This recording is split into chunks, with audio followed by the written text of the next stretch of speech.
卡扣都断了，撑不住啊！那现在怎么办？你先撑着一下，我找个东西把它撑起来。让我们再给天真点时间，这件事情实在是太困难了，再给他10分钟吧。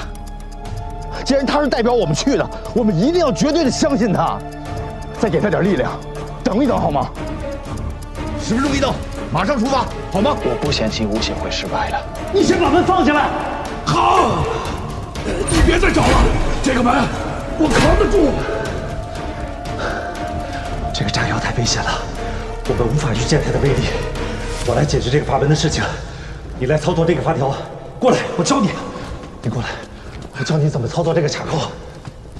你要仔细听清楚我说的每一句话，把耳朵贴在这里，你要仔细的听，然后这只手转动这个。当你听到这个声音的时候，就是里面的卡扣卡住了。当卡扣卡住的时候，你拼命的转这边。到时候转起来的时候，速度会比现在快很多。你一定要仔细的听，时间来不及了。力气我有，这个我来。一站。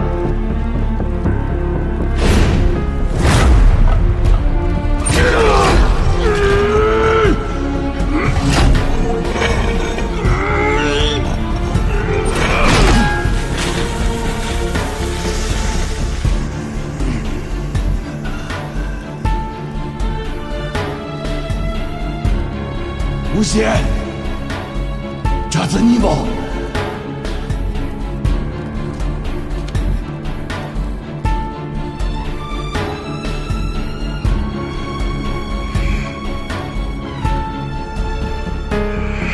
打击打脸。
出发！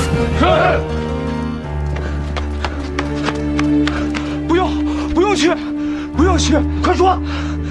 风暴没有了。老冯，走。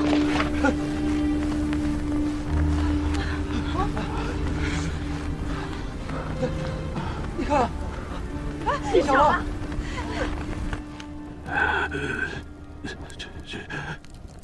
成功了，成功了！我就知道，你一定会成功的。走，咱们回家。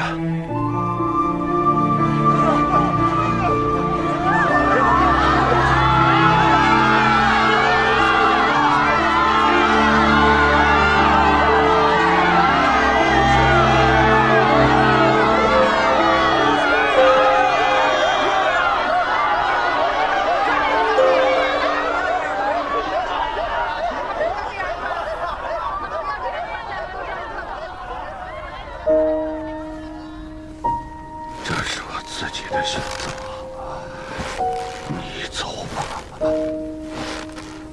就算你要死，也是是要死在这个鬼地方，还是死在外面的蓝天下？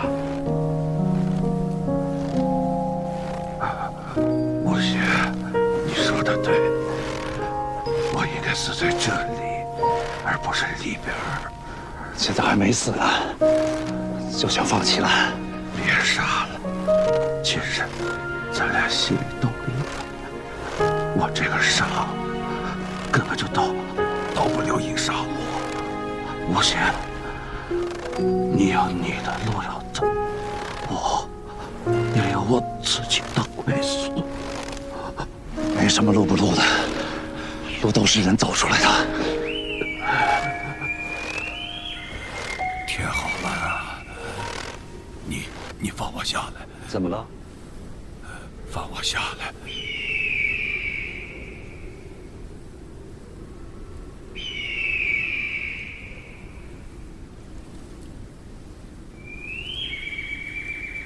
好暖和呀！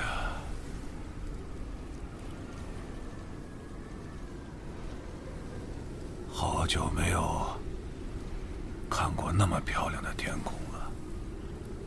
小时候我一直在想，等长大以后，我要走出这片雪山，要去看看更广阔的天空。但我现在，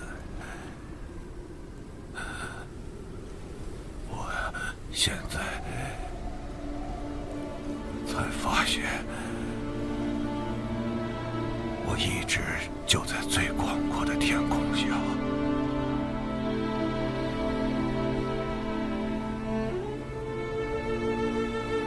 天地的广阔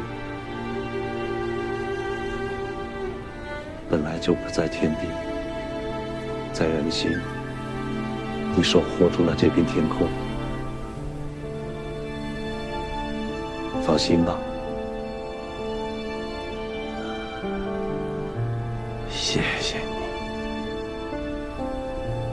千万要记住啊！等将来有一天，你再回到这里的雪山，千万要记住，记着，记着，一定要带上小虎。我记得。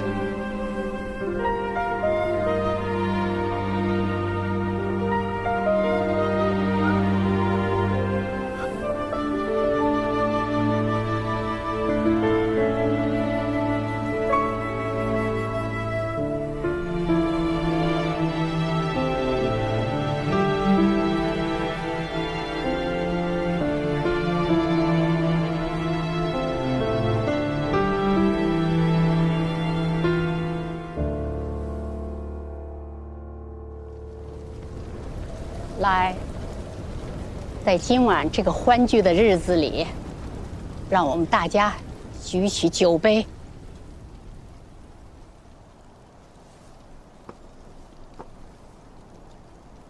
这第一杯酒，庆祝我们还活着。来。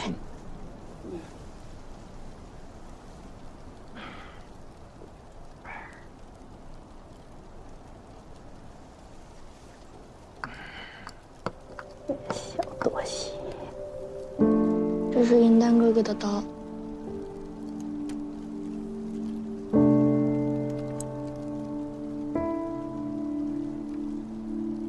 银丹是我们已杀落的英雄，他一早就做好了为守护大家付出一切的准备。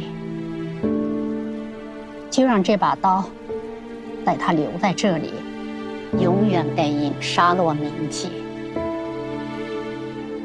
这第二杯酒，敬我们的英雄银丹。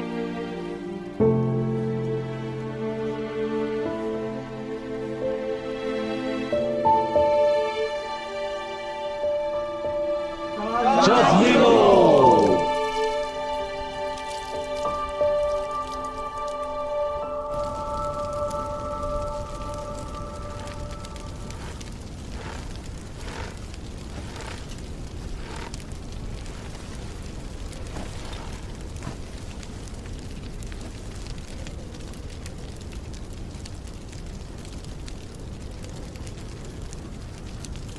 可怎么办啊？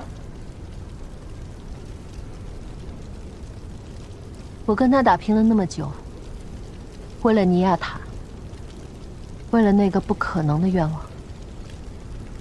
我也已经累了。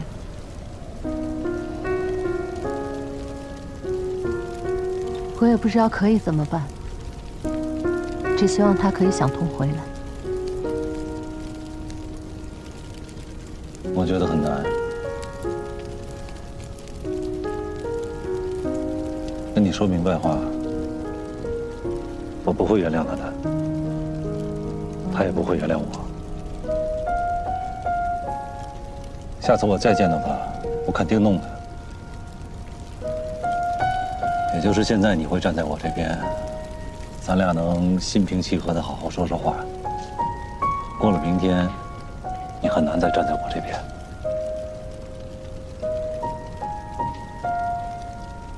理解。小天真果然是个明白人。你比他懂得。这个家你是主心骨。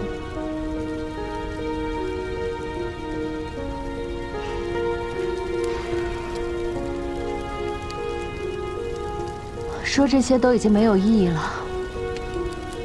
以后各走各的路，但求开心，不后悔。我还是那句话，以后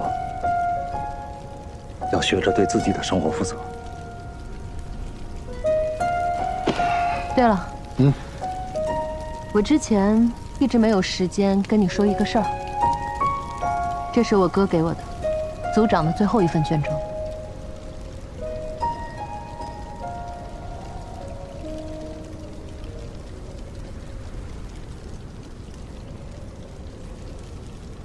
这是德仁之前保管最高机密的卷轴，但是之前我哥去了一次吉拉修行场，提前把这份卷轴偷走了，现在还给你。组长接受了天寿，解决了雪山的事情，但是在天寿之后不久的一天，他做了一件很重要的事。那件事被算作他那段故事真正的尾声。这里的记叙很重要，都记录在里面。张起灵成为组长，接受张家重任的原因其实很简单。这个我知道。他就是为了找到自己的来历。我是一个没有过去和未来的人。他想了解自己过往的身世。成为组长之后，你就会知道所有的事情。他想知道自己到底是谁，为何而来。他想找到自己和这个世界的联系。也就是第一次天寿之后，他忘记了这一切，而是在无意识中不断地去做其他的事情。终于，他处理完董灿这件事情之后，他走到了这一步，要解开自己最重要的心结。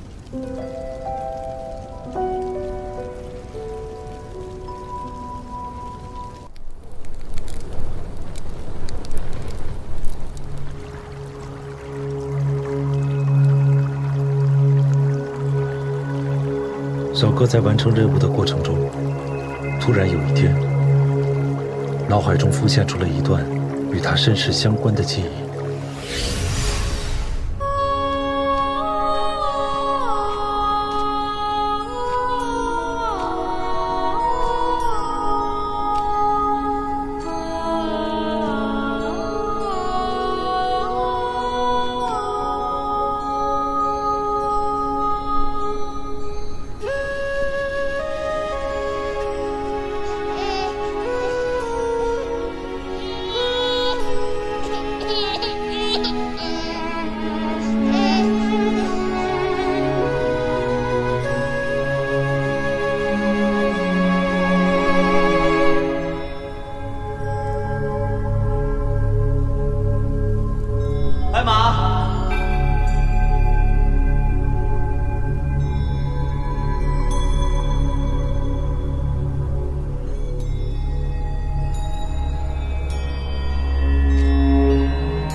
什么事情都不记得了吗？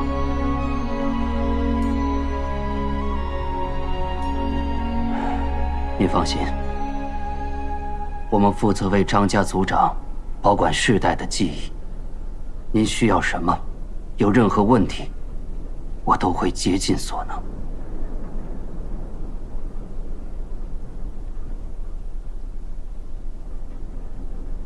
我要见白马。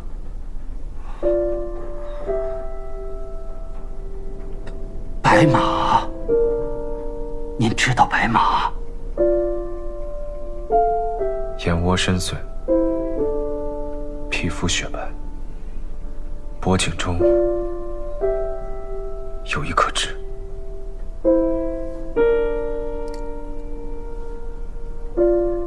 您怎么会知道白马？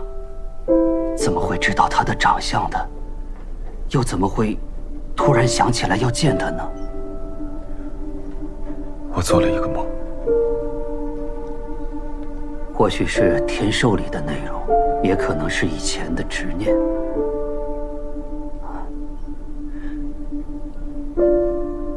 族长，白马的事情只有我们知道，这是绝密。白马10年前来到修行场，是为了等一个人，那个人是他的儿子。我也是刚刚知道，您就是他的儿子。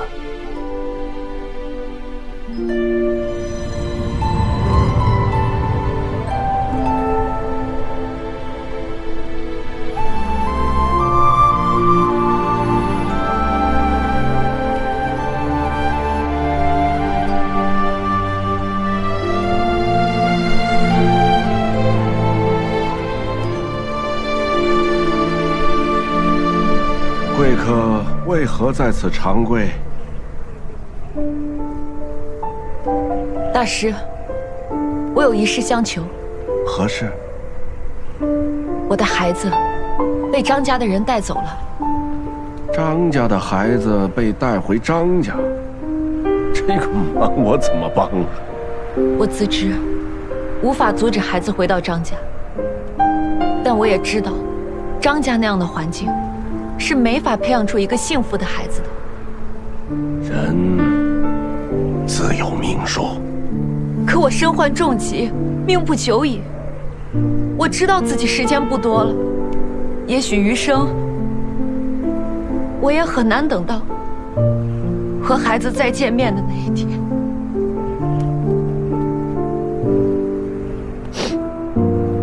我听说大师们知道藏海花的秘密，我想请大师们用藏海花把我封存起来。藏海花只是能够把人暂时的封存起来，但它治不了你的病。而且数年以后，我们也没把握能把你唤醒，所以我们现在明令禁止使用藏海花。可大师，这个孩子不一样，他不一样呀！我想请求这个机会。如果他幸福，他不会知道我，也不需要来找我。可如果他不幸福，他一定会来找回自己的身世。我不希望他找到的是一具尸骨，我希望他能感受到，这人世间哪怕还有一点点爱。所以大师，我真的请求你们能给我一个和孩子再见面的机会啊！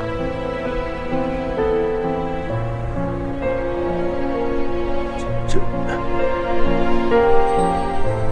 不行，大师，不行，大师。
那天，我们给白马用了藏海话，从此他陷入沉睡。白马以自己的不得安葬，给儿子留下最后一份安慰，等待儿子的到来。他死了吗？并没有死，但也不是活着。你想见他？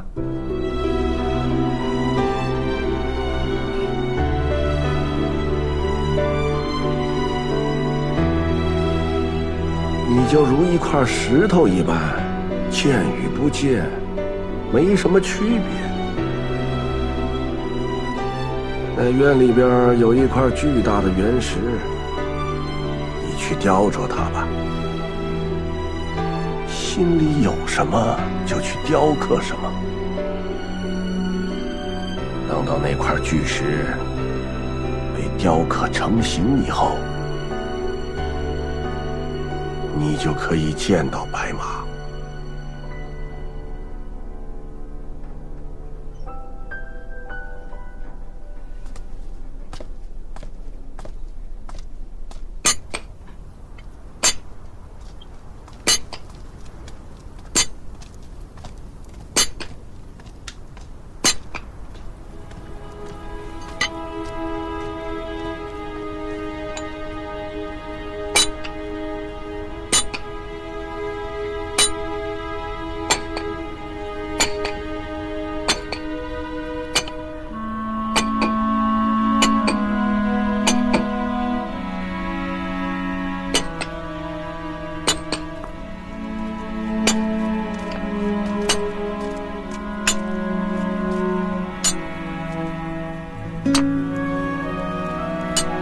师傅啊，我不明白，他是从什么地方产生要到这里来的念头呢？师傅，您怎么会说他是块石头呢？我常常这么看着他，就觉得他始终都是无欲无求的样子。如果天地间不需要他，他就在那里。就连思考的欲望都没有。先有了，然后没有。那才是大彻大悟。生来没有欲望的，那是石头。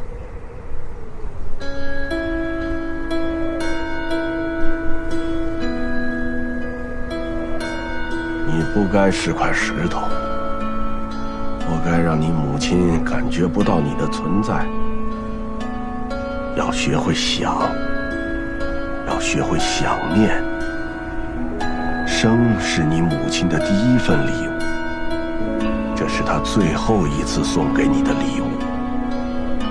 那颗被他们遮蔽的心。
族长，师父今天让我去修葺布置了一间屋子，白马会被送到那里。恭喜你。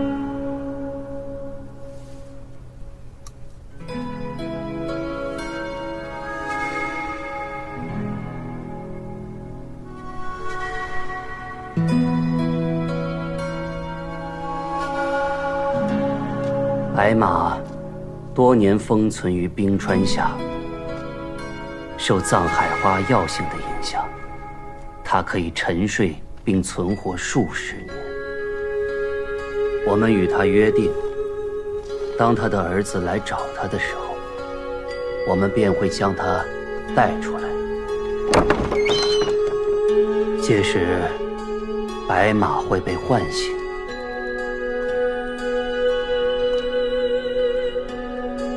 虽被唤醒，但他的感官大多失效，他看不见，听不到，也不能说话。但白马知道，他的儿子就在他的身边。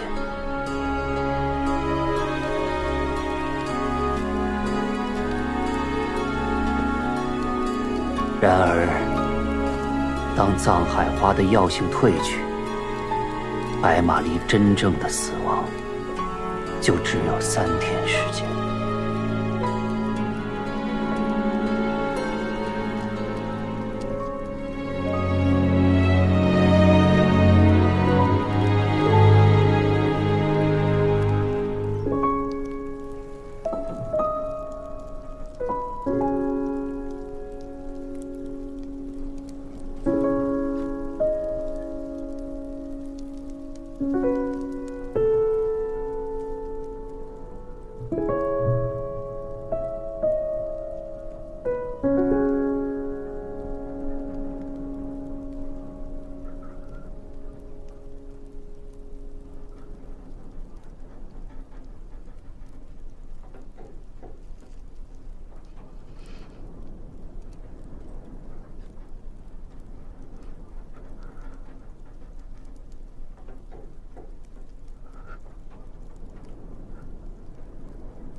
他需要先找到自己的想。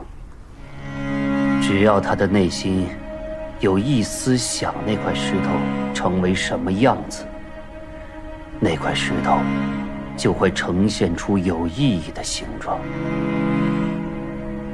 到了那时，他有了心，才成了人。他母亲对他的牵挂才落了地。人出生时本没有心，所以谁也伤害不了他。但人一旦有了心，世界上任何东西就都可以伤害他。所以，我们让他有了心，只是为了能更好地伤害他。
后来，听说族长离开了吉拉修行场，很长一段时间，没有人知道他去了哪里，做了些什么。再后来，那位老修行者和德人都去世了，见证这一切的，只剩这一份卷轴。张家人都有着这样的命运。孩子没有感知家庭温暖的权利，父母也没有看到孩子幸福快乐度过一生的权利。白马很想看看孩子长什么样，想知道孩子的每一份喜怒哀乐，想知道他们的成长过程里的每一个瞬间。可是他用尽了全力，只为自己争取来了这寂静的3天。他的孩子却没有一个像样的人生。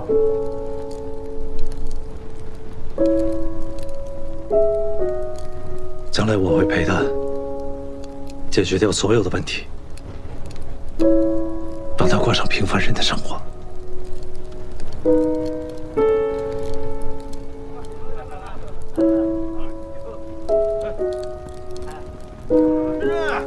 快进来呀！哎，来喝。走了。干了。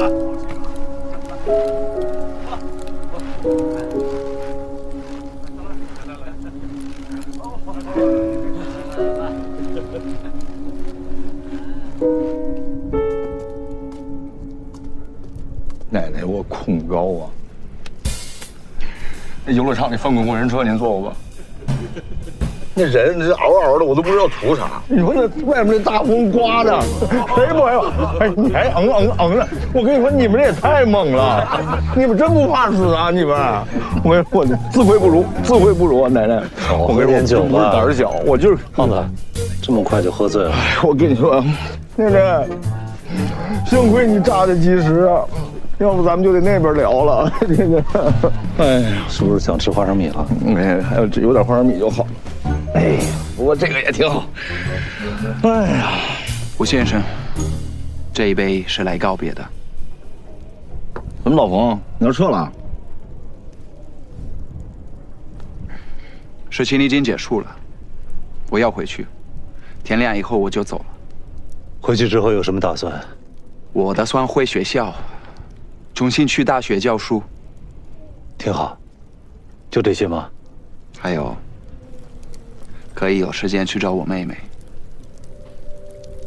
其实这些年，我做了那么多事儿，都是为了逃避我没照顾好、我没保护好我妹妹这件事。但是无论我在做多少，这件事就像一块疤。永远都在，永远都疼。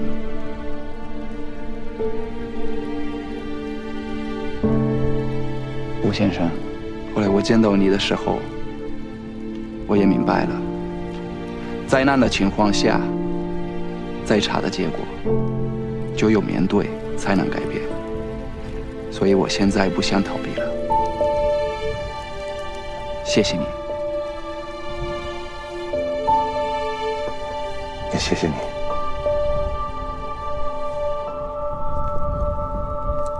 潘爷，也谢谢你，帅。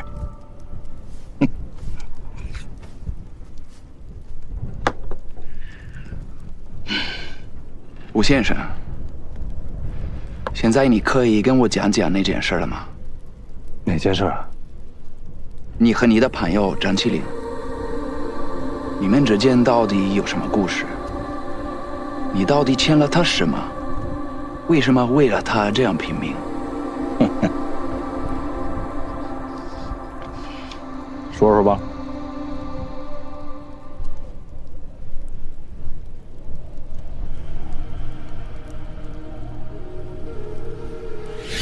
当年，小哥见过了自己的母亲之后，继续他履行族长使命的漫长旅程。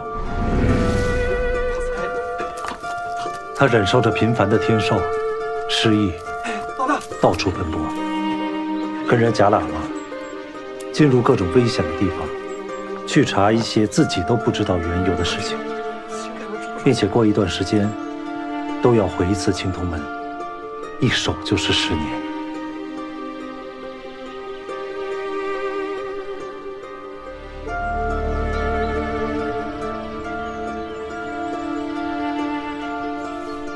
后来，一个神秘的组织发现了小哥。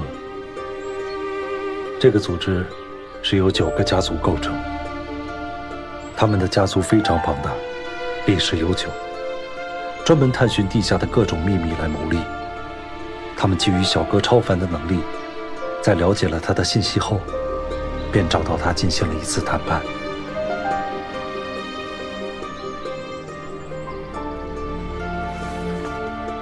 这个组织提议让小哥替他们做一件事情，只要这件事情完成，他们就会派人进行严苛的培训，轮流替小哥守青铜门。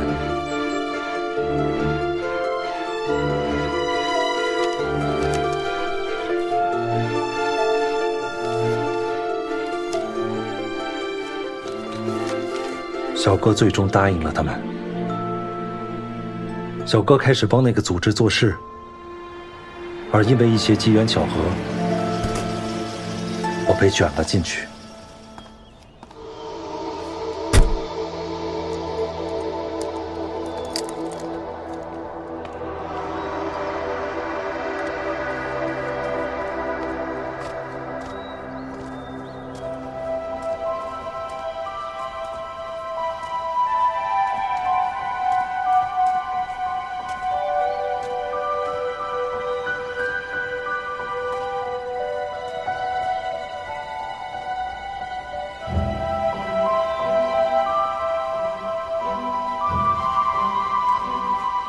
我当时大部分的冒险和他要解决的事情恰好重叠了，后面的事情你们就都知道了。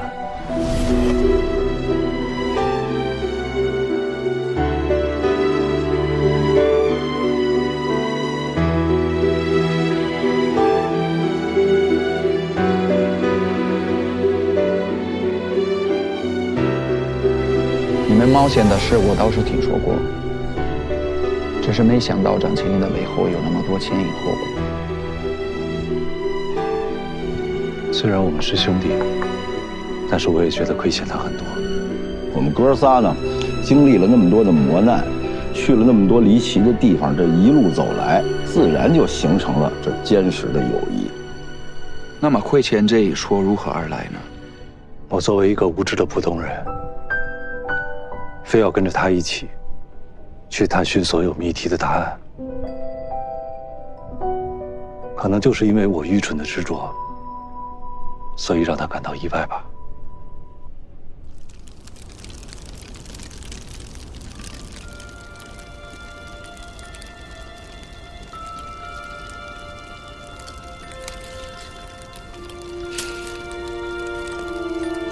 吴贤，你跟过来做什么？其实你不应该卷进来。你三叔已经为你做了不少事情，这里面的水不是你能淌的。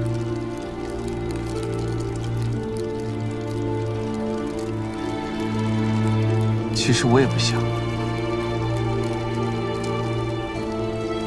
我的要求很简单，我只是想知道这到底是怎么一回事，我就心满意足了。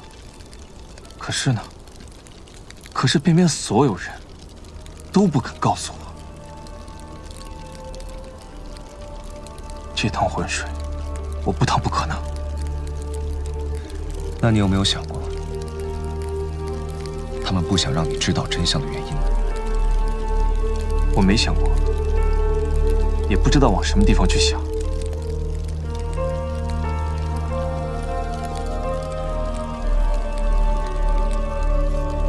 其实，有时候对一个人说谎，是为了保护他。有些真相，也许是他无法承受。能不能承受，那得让他自己来判断。也许那个人根本就不想让别人来保护他，也许那个人只是想死个痛快呢。你了解那种什么都不知道的痛苦吗？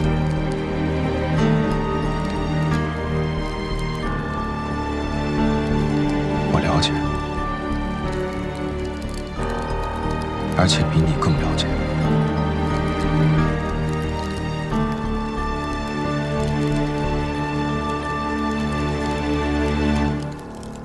对于我来说，我想知道的事情远比你要多。但是我没有任何一个人可以像你一样抓住去问。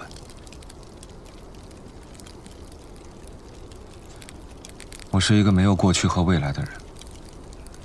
我做的所有事情，就是为了找到与这个世界的联系。我从哪里来，我为什么会在这里。你能想象，像我这样的人，从这个世界上消失了，没有人会发现？就好比这个世界上从来没有存在过我一样，一点痕迹都不会留下。我有时候照镜子，常常在想，自己是不是真的存在，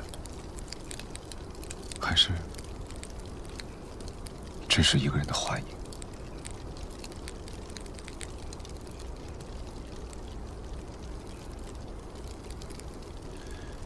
也没你说的那么夸张。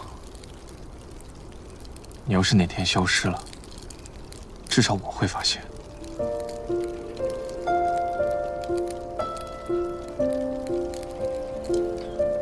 我自己的事情，也许等我知道答案的那一天，我会告诉你。但是你自己的事情，抓住我，是得不到答案的。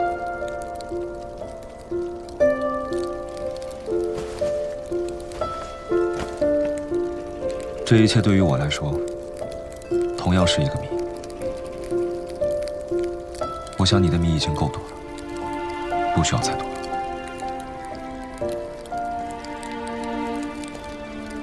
能不能告诉我至少一件事情？你为什么会进到青铜门里面去？我只是在做汪藏海当年做过的事情。你在那巨门后面都看见了什么？那道巨门后面到底是什么地方？在里面，我看到了终极，一切万物的终极。终极。另外，我是站在你这边的。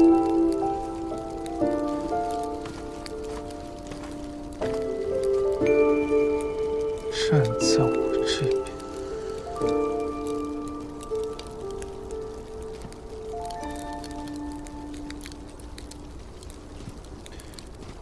后来，在这些冒险终于结束的时候，小哥也完成了帮那9个家族做的事。他来向我道别了。我没有做好思想准备，也不知道接下来会发生什么。一切都完结了。我想了想，我和这个世界的关系，似乎能找到的，只有你了。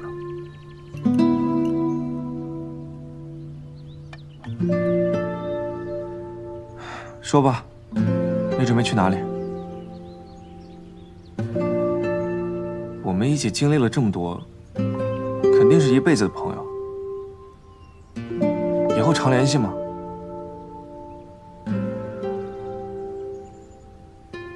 或者你有什么需要，尽管向我开口就好。我吧，虽然不富裕，但是基本生活我还是可以支持一下你的。我要去3圣雪山。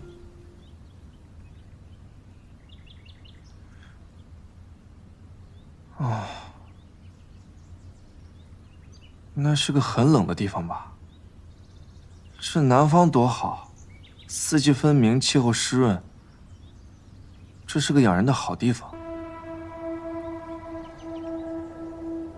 我只能去那里。再见。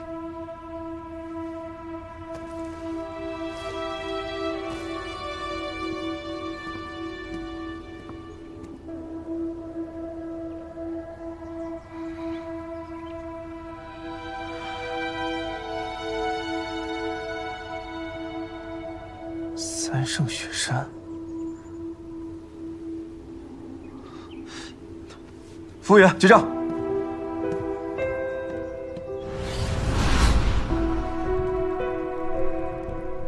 张起灵和你道别是去云顶天宫的青铜门了吗？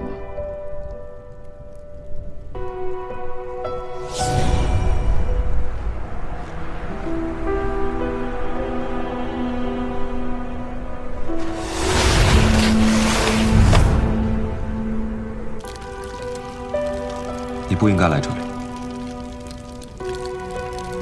接下来的路，你不能再走了。那你为什么要来这里呢？这门里面有一些很严重的问题，每隔一段时间，必须有人进去处理。每次进去，就必须待10年。那你刚刚不是说，张起灵和那9个家族有契约，只要他把他们完成事情，就不用再去收青铜门吗？这正是我欠他的地方。当时我追他到了北方的雪山里，也问了和你一样的问题。很多年以前，我和当时的9个家族达成了一个协议，我希望借助他们的力量，帮助张家共同承担这份义务。按照承诺，这9个家族中的人会轮流替张家守门，但他们之中没有人履行承诺。云顶天宫那扇门里，有比这里危害更大的东西需要解决。按照那9个家族的承诺，原本那个被选出来去守青铜门的人，其实是我。但他们从来没有培养过你，你进去就会死。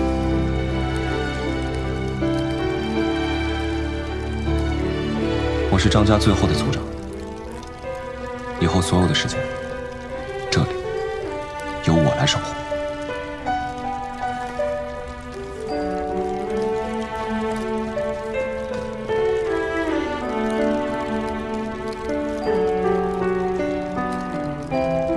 既然你已经来了，我还是和你说，10年之后，如果你还记得我，你可以回到这里。也许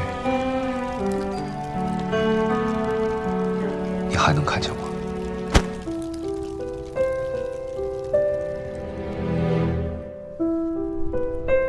原本应该在那个深渊洞空一样的地方待上10年的人，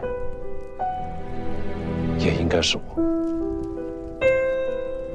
小哥本来有机会减少这些痛苦，但是他为了我，放弃了这个机会。他选择独自去承担这些苦痛和重责。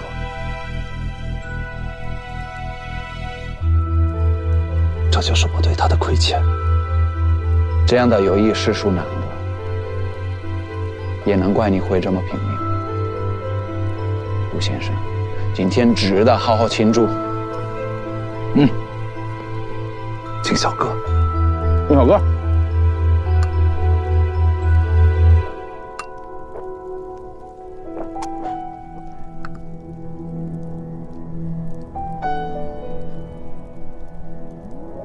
明天呀，你们就要走了。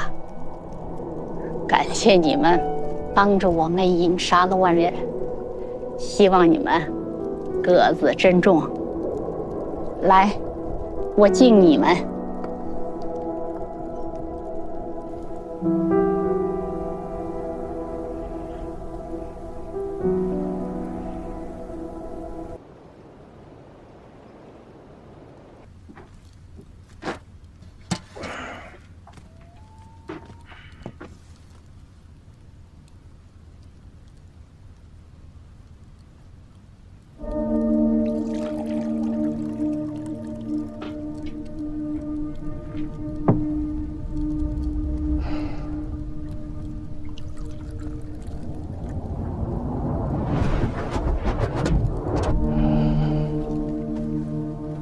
怎么了？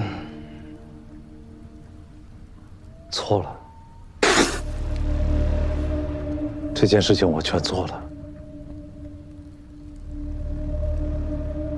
我跟你说，别瞎看东西，别瞎看东西，看东西就出事儿。到底怎么了？不会的。不是，那还有完没完了啊，于邪？这都结束了，干嘛呀？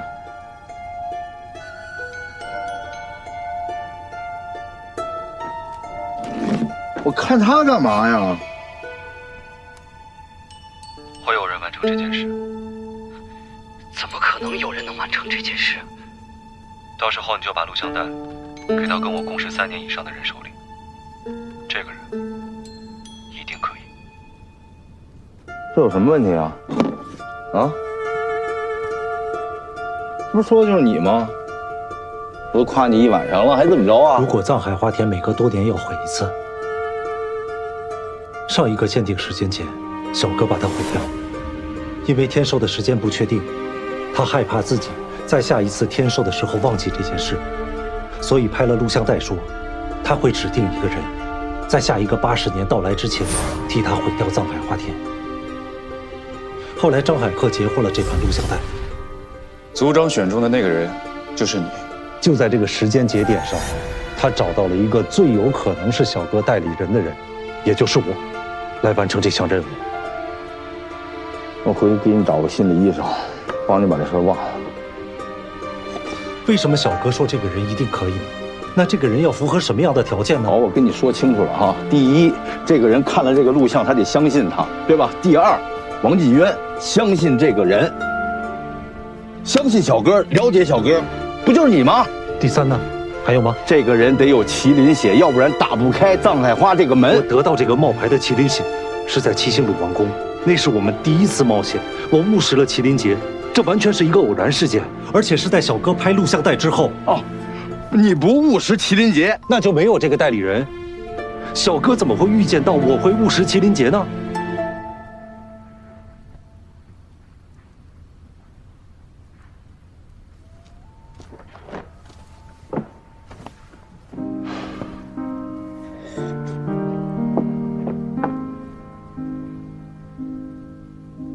事实就是，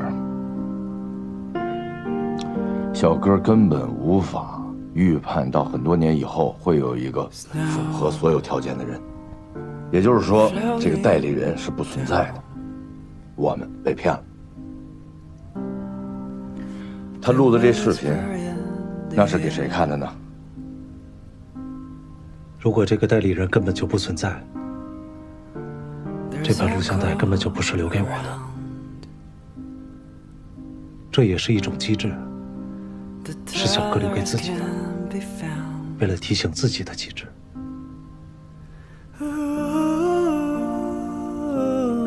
就连于大都错了，他之前说我是有缘人，其实我根本就不是，是小哥自己。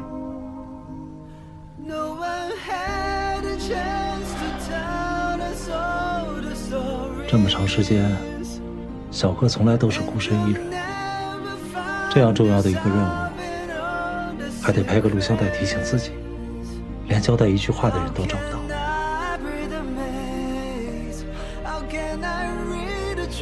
障眼法一点都不高明，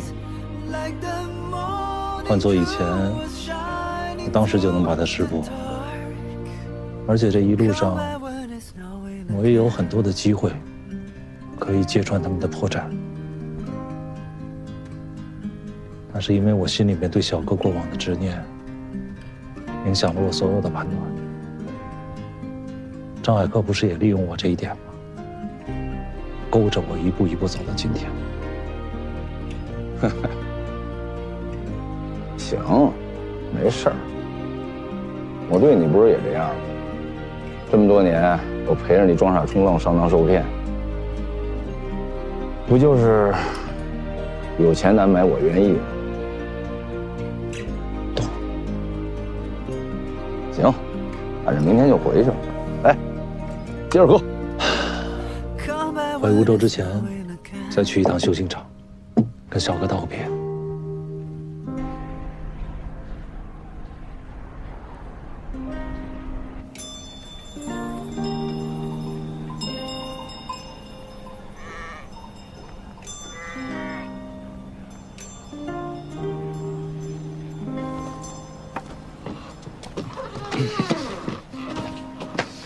老师，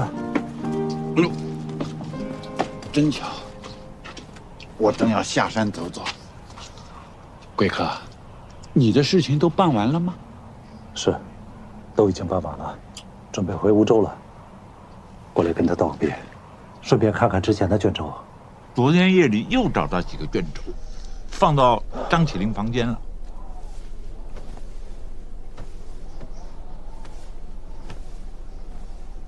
这么多呀！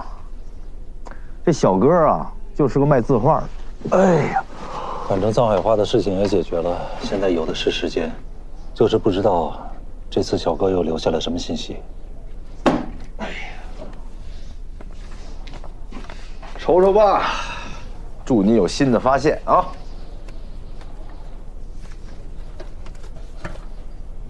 哎呀，胖子，你看，这张图上好像记载的是张家的起源。这张家的起源是块碳呐，允铜。你就知道了，说说呗。我之前一直认为张家的体系很复杂，现在我看到这张图，好像我一下子可以想通了。六角铃铛和天杖的神秘力量是来自于允铜，张家人的神秘力量也是来自于允铜，而且张海克给我讲过六角铃铛置换的原因。铃声只是掩饰，真正起作用的就是这些符号。听我说，有没有这种可能啊？这块天脉的允铜里边存在着两种寄生虫，寄生在红色允铜里边的叫红虫，寄生在蓝色允铜里边的叫蓝虫啊。一个叫蓝的，一个叫红红，外边的那个叫黑黑。合着这张家就跟这虫虫干上了。接着说，蓝虫长期寄生在张家人体内，蓝虫让张家人拥有异于常人的能力。同时，他们发现蓝虫的分泌物可以让人置换，于是用寄生有蓝虫的允铜打造了六角铃铛。只要摇晃铃铛，蓝虫的分泌物就会飘出来，让人产生幻觉。但是因为张家人体内有蓝虫寄生，等同于他们本身是有抗体的，所以不会被影响。而天杖上的是红虫，这些红虫拥有高度的智慧，会影响蓝虫。当天杖在张家鼓楼启动机关时，红虫就会被激活，会散发出特定的信息素，和活在张家人体内的蓝虫进行信息素交换。在自然界，很多虫子就是用这种方式来沟通的。交换之后分泌的特殊物质，就会影响张家人的大脑，操控他们的行为。这也就是张家人所说的天授。你的意思就是说，红红蓝了一交配，张家人就天授发病了呗？这么理解也可以。感情张家这么牛哄哄一家族，被两个虫子给玩了。其实真正操控这一切的是张家族长，最早发明用虫子控制族人天授的张家人，把解药留在了张家鼓楼里，只有族长知道这个秘密。但历代张家族长都选择了继续用这样的方式控制家族，一直到小哥的出现。天杖一旦开启机关，小哥就会立即发病，失去对大脑的控制。天授会让他忘记解除天授的办法，所以小哥能救所有张家人，却唯独救不了自己。虽然他也从未想过要救自己。所以他才是我们的小哥啊！不过天真，既然这么大一故事被你给圆回来了，不过还是有一点说不通啊。既然张家人都不会被幻觉影响了，那六角铃铛让张海杏的大姐置换，又怎么解释啊？当年的张家人喝下了井里的水以后，体内的蓝虫被杀死，也就失去了对幻觉的免疫。但张海克为了救尼亚塔，再次使用了已经成了禁忌的六角铃铛。所以他们一不小心，也会被蓝虫的分泌物所感染，产生幻觉。没想到这张海克还真是个大情种啊！还有一点我也想明白了，为什么部分张家人的血可以驱虫？会不会是因为这些虫子可以感受到张家人血液当中红虫所分泌的特殊物质，所以就直接避开了？厉害呀！你用3分钟就把张家的这个家史给解释清楚了。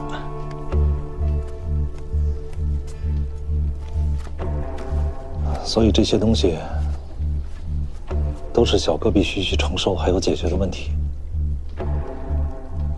这个世界大部分的秘密全都在这里，所以他要一次又一次的进入青铜门，去解决这些事情。